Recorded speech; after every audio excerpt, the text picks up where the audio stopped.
नमस्कार सर्वांचे आपल्या ऐका मराठी या यूट्यूब चॅनलवर स्वागत आहे. आजची आपली ही सखोल चर्चा सुरू करण्याआधी एक विचार करा. जर चिंता म्हणजे वरी नावाच्या आजाराने जगातील कोणत्याही महामारीपेक्षा जास्त लोकांचे बळी घेतले असतील तर?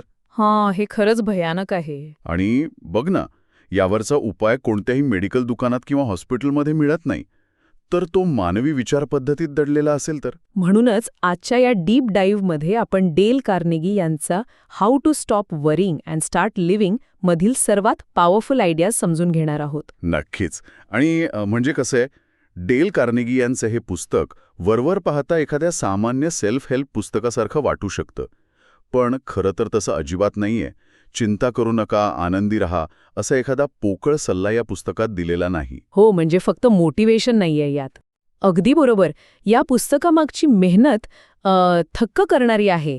कार्नेगी यांनी सलग 7 वर्ष जगभरातील तत्त्वज्ञानाचा, मानसशास्त्राचा आणि वैद्यकीय विज्ञानाचा सखोल अभ्यास केला. इतकंच नाही तर त्यांनी प्रौढांसाठी म्हणजे ॲडल्टसाठी एक प्रयोगशाळा चालवली. अरे बापरे, प्रयोगशाळा? म्हणजे त्यांनी प्रत्यक्ष प्रॅक्टिकल प्रयोग केले? हो ना. या प्रयोगशाळेत त्यांनी हे उपाय प्रत्यक्ष लोकांवर वापरून पाहिले आणि जे खरोखर काम करतात तेच प्रॅक्टिकल उपाय त्यांनी पुस्तकात मांडले आहेत. हे खरंच आश्चर्यकारक आहे. कारण आजही आपण पाहतो की आधुनिक मेडिकल सायन्स इतकं प्रगत होऊनही लोक चिंतेमुळे पोटाचे अल्सर, हाय ब्लड प्रेशर आणि हार्ट अटॅक यांसारख्या आजारांना बळी पडत आहेत. हे अगदी दुर्दैवी वास्तव आहे. या पुस्तकात डॉक्टर अलेक्सिस कॅरेल यांचा एक संदर्भ आहे जो काळजात धस्स करतो. ते म्हणतात, जे बिझनेसमॅन चिंतेशी लढू शकत नाहीत ते लवकर मरतात. म्हणजे चिंता ही केवळ एक मानसिक अवस्था राहिलेली नाही, ती अक्षरशः जीवघेणी आहे. अगदी बरोबर बोललास तू. जेव्हा आपण चिंतेत असतो ना, तेव्हा आपलं शरीर फाईट ऑर फ्लाईट मोडमध्ये जातं. शरीरात कॉर्टिसॉल आणि ॲड्रेनलिन सारख्या स्ट्रेस हॉर्मोनचा पूर येतो. अच्छा, म्हणजे प्राचीन काळात जेव्हा जंगलात माणसाच्या मागे जंगली प्राणी लागायचा, तेव्हा हे हार्मोन्स पळून जाण्यासाठी उपयोगी पडायचे. हो बरोबर. पण आजकाल बॉसचा एखादा रागीट ईमेल आला किंवा आर्थिक नुकसान झालं तरी आपलं शरीर तोच वाघ मागे लागल्याचा रिस्पॉन्स देतं. आणि हे हॉर्मोन्स जर शरीरात सतत वाहत राहिले तर ते शरीराचे अवयव आतून पोखरून काढतात. म्हणजे शरीर सतत धोक्याच्या सूचनेत राहतं. हो, म्हणूनच आज आपण या जीवघेण्या चक्रातून बाहेर पडण्यासाठी लागणाऱ्या काही अत्यंत प्रॅक्टिकल उपायांचा अभ्यास करणार आहोत. जर आपण या चिंतेचं मूळ शोधायला गेलो तर मला वाटतं एक गोष्ट प्रकर्षाने जाणवते. मानवी मेंदू कायम 2च गोष्टींमध्ये अडकलेला असतो. कोणत्या 2 गोष्टी? एक तर काल जे घडलं त्यात माझं पाय चुकलं याचा भूतकाळातील पश्चाताप, आणि दुसरं म्हणजे उद्या काय भयानक वाढून ठेवलंय याची भविष्याची भीती. माणूस आजमध्ये जगतच नाही. हे एक अतिशय अचूक निरीक्षण आहे. उत्क्रांतीच्या प्रक्रियेत मानवी मेंदू सतत धोक्यांचा शोध घेण्यासाठीच प्रोग्राम केलेला आहे, त्यामुळे तो नेहमी भविष्याचा विचार करतो. पण याच समस्येवर कार्नेगी एक अतिशय सोपी संकल्पना मांडतात. कोणती संकल्पना? डे टाईट कंपार्टमेंट्समध्ये जगणे. आता बघा, आपण जहाजाचं उदाहरण घेऊया.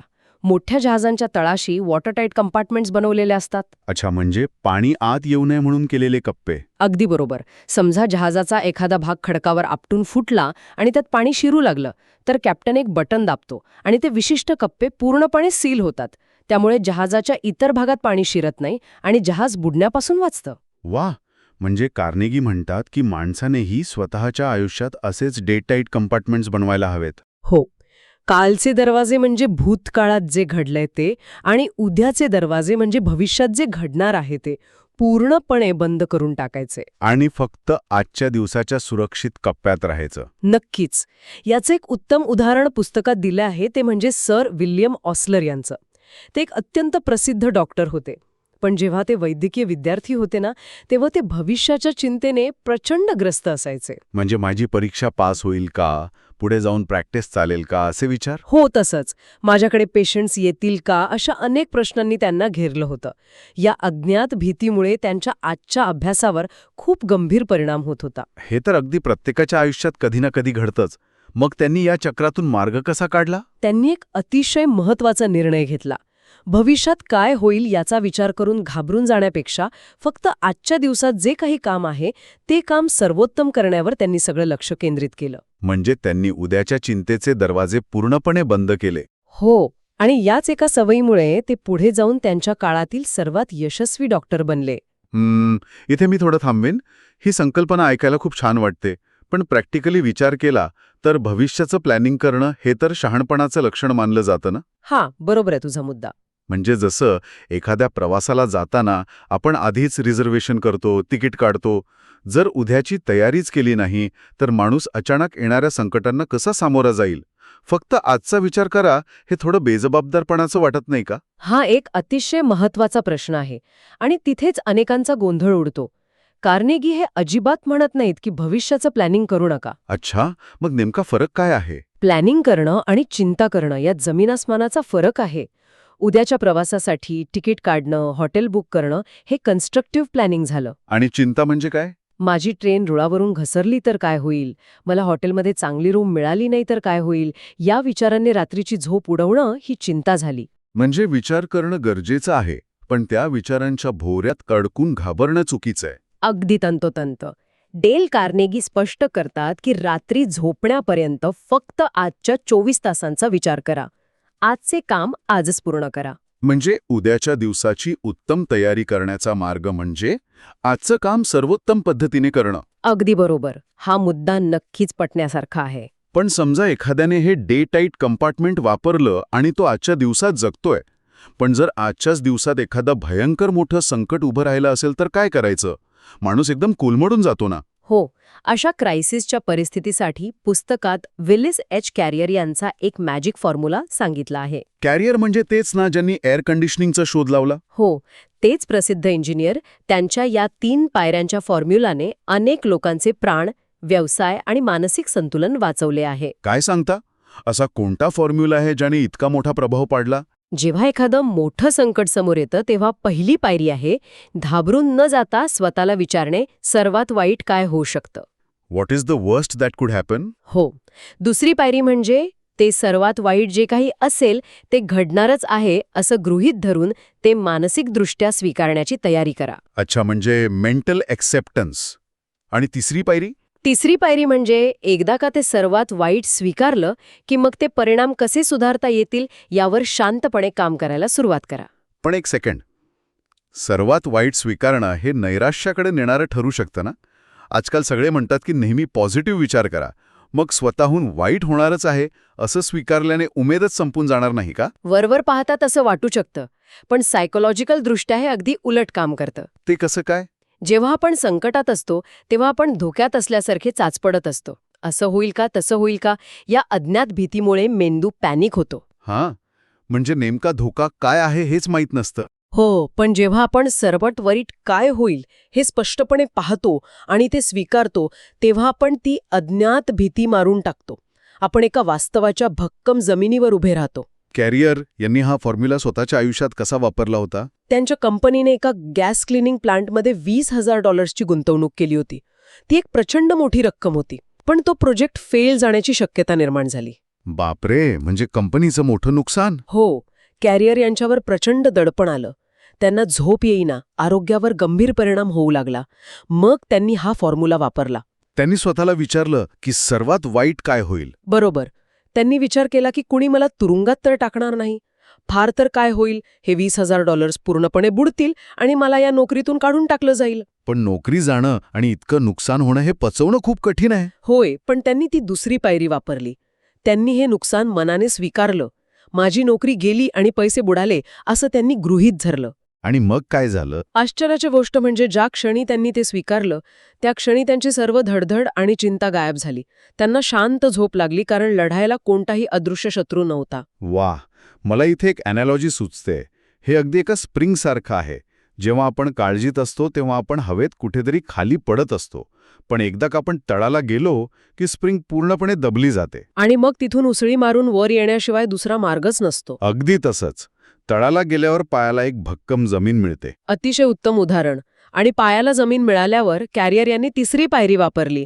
त्यांनी विचार केला की आता हे नुकसान कमी कसं करता येईल. म्हणजे मेंदू शांत झाल्यावर त्यांनी सोल्युशन शोधलं. हो, त्यांनी आणखी $5,000ची अतिरिक्त गुंतवणूक करून काही नवीन उपकरणं आणली आणि चमत्कार म्हणजे तो प्रोजेक्ट यशस्वी झाला. खरंच?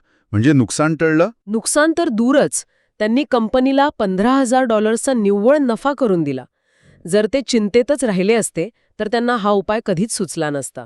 वर्स्ट केस सिनारिओ स्वीकारणं ही खरोखरच एक मजबूत ढाल आहे. पण अनेकदा असा अनुभव येतो की हे स्वीकारल्यानंतर प्रत्यक्ष निर्णय घेताना गोंधळ उडतो. काय करावं हेच सुचत नाही आणि एकाच जागी गोल गोल विचार करत राहण्याची सवय सुटत नाही. बरोबर.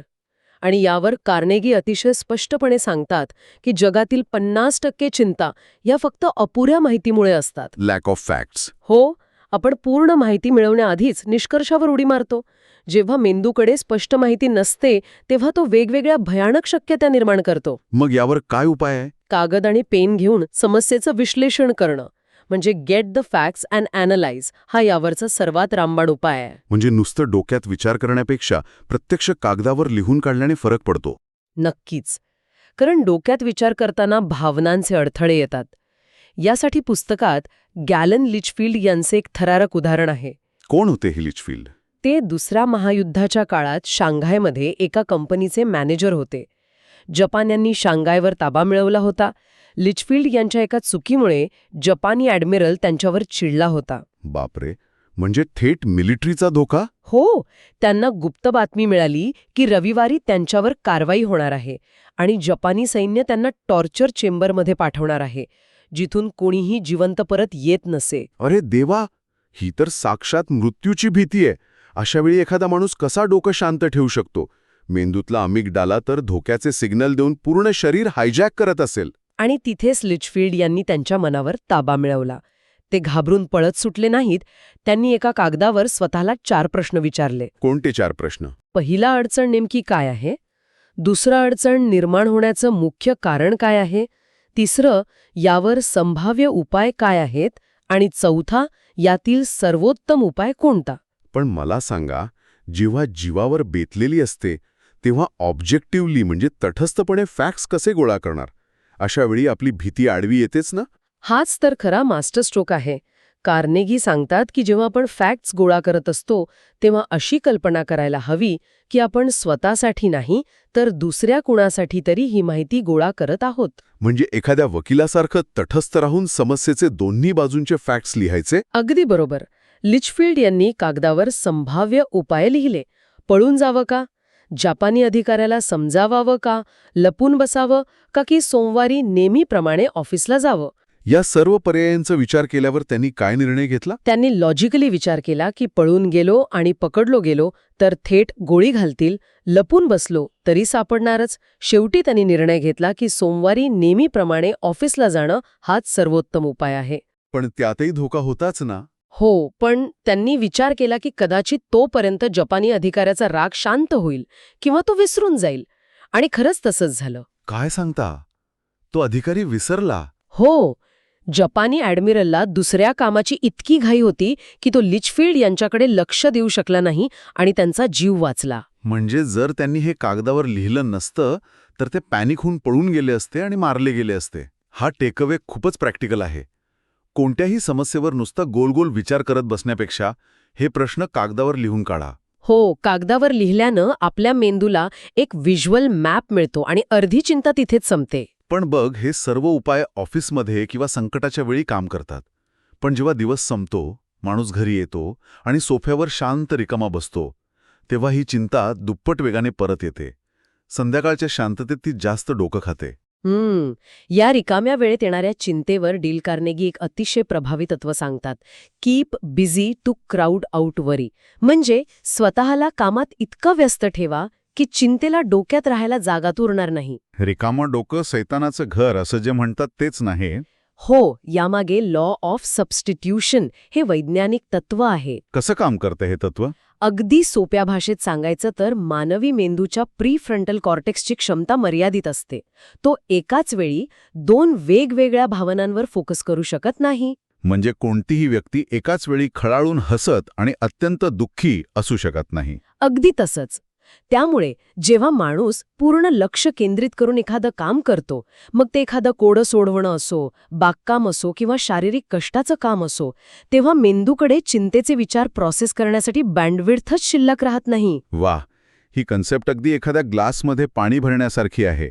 जर तो ग्लास कामाच्या पाण्याने पूर्ण भरलेला असेल तर त्यात चिंतेचा एक थेंबही टाकता येणार नाही, पाणी बाहेरच सांडेल.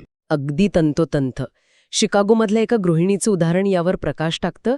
दुसऱ्या महायुद्धाच्या वेळी तिचा तरुण मुलगा युद्ध आघाडीवर होता. म्हणजे सतत जीवाची धाकधूक असणार. हो, तो जिवंत परतेल की नाही याची रात्रंदिवस चिंता सतावून ती महिला आजारी पडली होती. ती फक्त रडत बसायची. मग तिने यावर काय उपाय शोधला? तिने जाणीवपूर्वक स्वतःला व्यस्त ठेवायचा निर्णय घेतला. तिने घरातल्या नोकराला कामावरून काढून टाकलं. अरे बापरे, नोकराला का काढलं? कारण ती स्वतः घरकामात म्हणजे फरशी पुसणे, भांडी घासणे यात इतकी व्यस्त राहू लागली की तिचा मेंदू शारीरिक श्रमाने पूर्णपणे थकून जायचा. अच्छा, म्हणजे तिला विचार करायला वेळच मिळायचा नाही. हो, आणि रात्री बेडवर पडल्या पडल्या ती गाढ झोपून जायची. जेव्हा आपण रिकामे असतो तेव्हा आपला मेंदू एक व्हॅक्यूम बनतो आणि तिथे लगेच भीती, संताप आणि चिंता घुसतात. म्हणूनच रिकाम्या वेळेत आवडीच्या छंदात किंवा शारीरिक कामात स्वतःला झोकून देणं हा चिंतेवरचा अत्यंत प्रभावी उपाय आहे. नक्कीच. तर मग आज आपण डेल कार्नेगी यांच्या संशोधनातून आलेल्या अत्यंत महत्त्वाच्या उपायांचा प्रवास पाहिला. त्याची थोडक्यात उजळणी करूया. पहिली गोष्ट, डे टाईट कंपार्टमेंट्समध्ये जगा. कालचा पश्चाताप आणि उद्याची भीती सोडून फक्त आजवर लक्ष केंद्रित करा. हो, आणि दुसरी गोष्ट म्हणजे मॅजिक फॉर्म्युला. सर्वात वाईट काय होऊ शकतं ते ओळखा, ते स्वीकारा आणि मग ते सुधारण्यासाठी कामाला लागा. तिसरी गोष्ट, कन्फ्युजन टाळण्यासाठी फॅक्ट्स कागदावर लिहून काढा.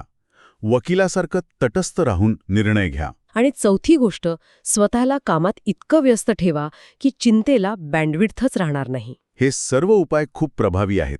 पण जाता जाता एक विचार मी मांडू इच्छिते, जो खूप खोल आहे. चिंता ही फक्त एक मानसिक अडचण नाही, ती शरीराला आतून पोखरून काढणारी वाळवी आहे. म्हणजे आजारांचं मूळ आहे. हो, दात खराब होण्यापासून ते सांधेदुखी आणि पोटाच्या अल्सरपर्यंत अनेक गंभीर शारीरिक आजार या चिंतेतून उद्भवतात. त्यामुळे चिंतेशी लढणं ही आता कोणती लक्झरी राहिलेली नाही, ती निरोगी जगण्याची गरज बनली आहे. अगदी खरंय, चिंतेवर मात करणं म्हणजे केवळ डोकं शांत ठेवणं नव्हे, तर शरीरालाही जीवदान देणं आहे. या सखोल चर्चेत मांडलेल्या या उपायांपैकी कोणता उपाय वरी दूर करण्यासाठी सर्वात जास्त उपयोगी वाटला याचा ऐकणाऱ्या प्रत्येकाने नक्कीच विचार करावा. हो, एखाद्या छोट्याशा सवयीचा वापर करून पाहिल्यास आयुष्यात खूप मोठा सकारात्मक बदल घडू शकतो. सुरुवातीला आपण ज्या महामारीचा उल्लेख केला होता, त्या चिंता नावाच्या महामारीवरचं औषध माणसाच्या विचार पद्धतीतच दडलेलं आहे. ते शोधून मोकळा श्वास घेण्याची वेळ आता आलीये. तर तुम्हाला यापैकी कोणती आयडिया सर्वात जास्त उपयोगी वाटली, कमेंट करून नक्की सांगा आणि आपल्या ऐका मराठी चॅनलला सबस्क्राईब करायला विसरू नका. अशाच एका नव्या विषयावर सखोल चर्चा करण्यासाठी पुन्हा भेटूया. तोपर्यंत विचार नक्की करा, पण चिंता नको.